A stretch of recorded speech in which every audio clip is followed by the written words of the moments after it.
स्वागत है प्यारे विद्यार्थियों। आज हम द्वितीय योगात्मक आंकलन कक्षा 7 विषय गणित का करने जा रहे हैं, यानी जो इम्पोर्टेंट क्वेश्चन है। उससे पहले अगर आपने अभी तक चैनल को सब्सक्राइब नहीं किया है तो प्लीज़ चैनल को सब्सक्राइब जरूर करें। सब्सक्राइब करने के लिए मैं इसलिए बोल रहा हूँ कि आपको बार बार यानी मैसेज डालने की आवश्यकता नहीं पड़े कि सर ये पेपर भेजो, हिंदी का भेजो। इसलिए मैं आपको चैनल सब्सक्राइब करने के लिए बोल रहा हूँ ताकि आपको क्या है, वीडियो का नोटिफिकेशन मिलता रहे। तो यानी सब्सक्राइब करने में कुछ नहीं जाता, अपने को सिर्फ जो रेड कलर का जो बटन दिखाई दे रहा है सब्सक्राइब का, उसको टिक करना है और बेल आइकन को दबा देना है। और उससे पहले एक बात मैं आपसे और करना चाहूँगा, यानी कई विद्यार्थी ये कहते हैं, स्टूडेंट्स जो हैं, कि सर आपका पेपर नहीं आया, आप तो झूठ बोल रहे हो। मैं आपको मॉडल पेपर प्रोवाइड करवा रहा हूँ। ये नहीं है कि आपको जो AGRKSM BK2 का जो पेपर है यानी सेम टू सेम मिल जाए, ये नहीं है। मैं आपको उसके जो अकॉर्डिंग उसके लेवल के जो क्वेश्चन आ रहे हैं, किस टाइप के क्वेश्चन आ रहे हैं, वो आपको प्रोवाइड करवा रहा हूँ। यानी आपको सेम संख्या न मिलकर उसके सेम यानी अकॉर्डिंग मिलेगा पेपर, यानी थोड़ी बहुत संख्या क्या है, चेंजेस मिलेगी।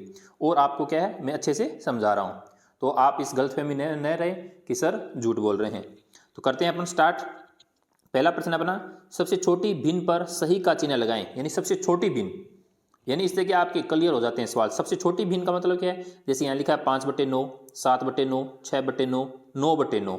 तो इनमें यानी जो अंश बटे, जैसे ये 5/9 है और अंश और हर है, यानी हर सभी में क्या है, समान है, 9 है। अब ऊपर देखना है कि सबसे छोटी संख्या कौन सी आ रही है, 5, 6, 7, 9 आ रही है। तो सबसे छोटी संख्या क्या है, 5 है। तो ये सबसे छोटी भिन्न होगी। क्या होगी, सबसे छोटी भिन्न होगी। कैसे पता चलता है, जैसे एक 9/9 दे रखा है, 9 में 9 का भाग देते हैं तो कितना आता है अपने पास, 1 आता है। इसी तरीके से 5 में 9 का भाग जाता नहीं, क्या जाएगा, पॉइंट लगेगा, फिर यहाँ पे 0 लग जाता है। तो अब 9 में से 5 भाग देंगे तो कितनी बार जा रहा है, 5 बार जा रहा है। तो ये क्या हो गया, 0.5 आ गया। इसका मतलब 1 से भी ज़्यादा कम हो गया। तो ये सबसे छोटी अपनी भिन्न है, तो ये राइट आंसर हो जाएगा। अब छोटी भिन्न का पता कैसे करना है, नीचे जो हर दे रखा है वो अगर सभी में समान है, अब ऊपर वाले अंश में देखना है कि छोटी संख्या कौन सी है, वो छोटा हो जाएगा और जो बड़ी संख्या है वो बड़ा हो जाएगा। फिर है प्रश्न संख्या 2, निम्नलिखित संख्याओं में से कौन सी संख्या 4002 दहाई है। अब इसका मतलब समझो, 4000 का मतलब क्या है, 1000 की जगह 4 आना चाहिए और दहाई की जगह क्या आना चाहिए, 2। यानी दहाई कहाँ आएगा, जैसे ये इकाई का अंक है, ये इकाई, ये दहाई, ये सैकड़ा, ये 1000 आ गया। अब बीच में 2 संख्याएं और आएगी। अब ऐसी देखो कहाँ पर ऐसा डिजिट कहाँ पे बन रहा है, तो देखो, यानी ये देखो 3 नंबर पे, यानी 4027 ये बन रहा है। तो ये अपना राइट आंसर हो जाएगा 100। कैसे बना, आपको समझ में आ गया। यानी 1000 की जगह 4 आना चाहिए, दहाई की जगह 2 आना चाहिए। अब जो 2 खाली रह गए कॉलम, यानी 2 कॉलम कौन से खाली रहे, यानी एक तो ये और एक ये, यानी इकाई की जगह ये अंक आ गया और सैकड़ा की जगह 0 आ गया। तो ये अपना राइट आंसर हो गया। फिर है क्वेश्चन नंबर 3, 8/5 गुणा 5 - 4 का हल कीजिए। यानी इसका हल क्या होगा, तो अपने पास दे रखा है 8/5 गुणा 5 - 4। अब पहले ब्रैकेट वाले को हल करते हैं, तो 5 में से 4 गया तो कितना बच गया, 1। अब 1 का किसी संख्या के साथ में गुणा कर देंगे तो कितना आ जाएगा अपने पास, 8/5 आएगा। यानी 8 का 1 के साथ गुणा किया, 8 एकम 8, 8/5। तो राइट आंसर क्या हो जाएगा, 100। यानी इसका 100 राइट आंसर हो जाएगा। फिर है प्रश्न संख्या 4, 30,000 प्लस 5,000 प्लस 200 प्लस 70 प्लस 4, यानी इन सभी को जोड़कर यानी रिक्त स्थान में क्या आएगा। तो इन सभी को जोड़ना है, तो 30,000 है, 30,000 में 5,000 जोड़ेंगे कितने हो गए, 35,000, फिर 200 35,000, फिर 70 270, फिर 4 274। तो 35,274 कौन सा ऑप्शन है, ये 35,742, 53,742, 74,235, 35,274। तो ये अपना राइट आंसर हो जाएगा 10। इस तरीके से इन सभी संख्याओं को जोड़ना है और इनमें से अपने को ढूंढना है। फिर है प्रश्न संख्या 5, संख्या 929 के सैकड़ा व इकाई के अंक आपस में बदल दें तो उनकी कौन सी संख्या बनेगी। यानी अपने पास संख्या है 929, कितनी है, 929 है। 929 संख्या दे रखी। अब कह रहा है ये कि सैकड़ा और इकाई की संख्या बदल दें, किसकी, इकाई और सैकड़ा। जैसे इकाई के ये है, दहाई, सैकड़ा की ये। अब इन संख्याओं को क्या करना है, आपस में चेंज कर देना है। यानी इसकी इकाई की जगह सैकड़ा को रख देना है और सैकड़ा की जगह इकाई को रख देना है। लेकिन अपने पास तो संख्या दोनों ही 9 है, यहाँ भी 9 है, यहाँ भी 9 है, तो दोनों को चेंज कर देंगे तो अपने पास तो संख्या वही बनेगी, 929। ऐसा ऑप्शन कौन सा है अपना, 929 यानी 929 का, तो ए। यानी इसमें इकाई व सैकड़ा को चेंज करना है, लेकिन दोनों संख्या समान है इसका मतलब उत्तर सेम आएगा। फिर है प्रश्न संख्या 6।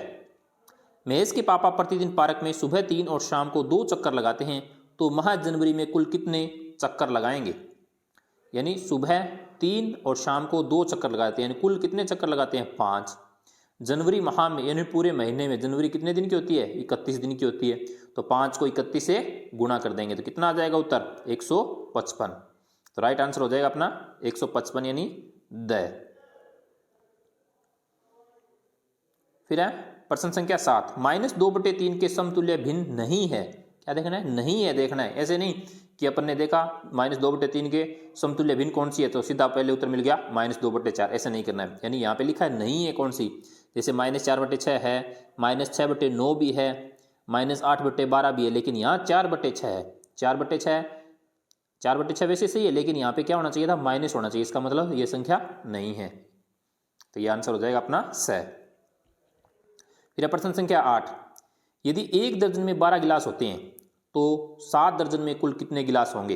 यानी 1 दर्जन में कितने गिलास होते हैं? 12, तो 7 दर्जन में कितने होंगे? तो 12 को क्या करना है? 7 से गुणा करना है, तो 12 7 84 हो जाएगा, तो 84 आंसर ये रहा, यानी ब अपना क्या हो जाएगा?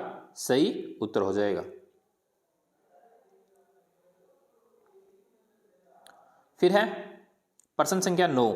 निम्नलिखित स्थानीय मान के आधार पर संख्या बताइए। यानी 6 सैकड़ा, 3 लाख, 6 दहाई प्लस 35,000 प्लस 9 इकाई। तो सबसे पहले अपन क्या लिखते हैं? लाख को लिखते हैं। लाख कितना है? 3 लाख, यानी लाख वाला लाख के बाद में आता है हजार, 35,000, 3 लाख 35,000। फिर आता है सैकड़ा, 6 सैकड़ा, फिर दहाई, फिर 9 इकाई। तो अपने पास संख्या कितनी बन गई? 3,35,669। तो ये अपने को अब आंसर ढूंढना है, यानी कौन से ऑप्शन में है? तो ये अपना उत्तर यानी 3 नंबर पे है स, 3,35,669। तो अपना राइट आंसर हो जाएगा स। फिर है प्रश्न संख्या 10। निम्न में से कौन सी संख्या 9 से पूर्णतः विभाजित फिर वह नहीं आ गया, यानी नहीं है, यानी कौन सी ऐसी संख्या है? तो ये इन सब में अपने को क्या करना है? 9 का भाग देना है, सभी में, सभी संख्याओं में 9 का भाग देना है। जब 9 का भाग देखेंगे तो जिसमें पूरा पूरा नहीं जाता है वो पूर्णतः विभाजित नहीं है, तो ऐसा ऑप्शन अपना द है। यानी आप भाग करके रफ कॉपी में अपने देखना, यानी आपको उत्तर पता चल जाएगा। फिर है नेक्स्ट प्रश्न संख्या 11। 4 अंकों की सबसे बड़ी संख्या जिसके 1000 का अंक 6 होना चाहिए कौन सी है? यानी 4 अंकों की सबसे बड़ी संख्या होनी चाहिए और जिसका 1000 का अंक क्या होना चाहिए? यानी 6 होना चाहिए। तो ऐसी कौन सी संख्या है? आपको सीधी सीधी दिख रही है, यानी 1000 पे छाने चाहिए। जैसे पहला इकाई, दहाई, सैकड़ा, हजार, यानी चौथी संख्या पे क्या आना चाहिए? 6 आना चाहिए, उसके बाद कोई भी संख्या हो। तो देखो ऐसा कोई, यानी पहला ही उत्तर है ये 6, बाकी किसी में है ही नहीं, यानी बाकी में क्या है? बीच में है, लास्ट में है, तो अपना आंसर उत्तर हो जाएगा ए। फिर नेक्स्ट है त्रिभुज के कोणों की माप के आधार पर त्रिभुज का कौन सा प्रकार नहीं है, यानी कौन सा ऐसा है जिसका प्रकार नहीं है? तो न्यून कोण, त्रिभुज में न्यून कोण होता है, त्रिभुज में समकोण होता है, त्रिभुज में अधिक कोण होता है, यानी तीनों होते हैं, तो इसका उत्तर है सभी है। तो राइट आंसर क्या हो जाएगा अपना? द। नेक्स्ट है निम्न में से चर राशि है, निम्न में से चर राशि कौन सी है? पहला उत्तर है 5, 10, पी कोई नहीं, तो चर राशि है यानी पी, तो पी क्या अपनी चर राशि है, बाकी ये दोनों क्या है? अचर राशि है।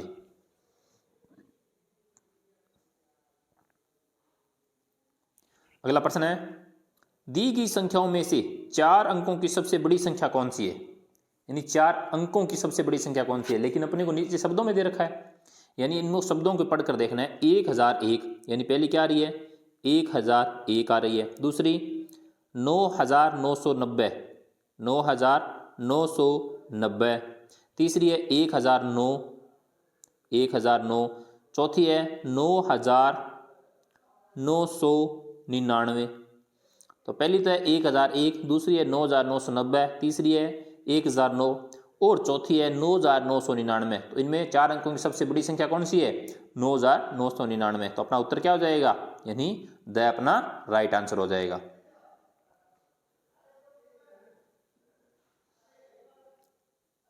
नेक्स्ट प्रश्न है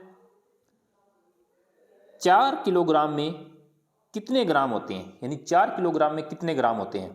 तो 4 किलोग्राम में 40 ग्राम, 4000 ग्राम, 400 ग्राम या 0.400 ग्राम। तो आप सभी को पता है 1 किलो में कितना ग्राम होता है, 1000 ग्राम होता है। तो 4 किलो में कितना ग्राम होगा, 4000 ग्राम। तो यानी ब अपना सही उत्तर हो जाएगा। आई होप कि आपको वीडियो के क्वेश्चंस है जो अच्छे से समझ में आए हैं। तो आपको इसके अकॉर्डिंग ही आपको वहाँ पे मिलेंगे, तो आप उनको अच्छे से, यानी आपको 1 घंटे का टाइम मिलता है, मैथ का पेपर है थोड़ा सा टाइम लग जाता है, तो आप अच्छे से करेंगे, यानी बेझिझक होके आराम से। Thank you.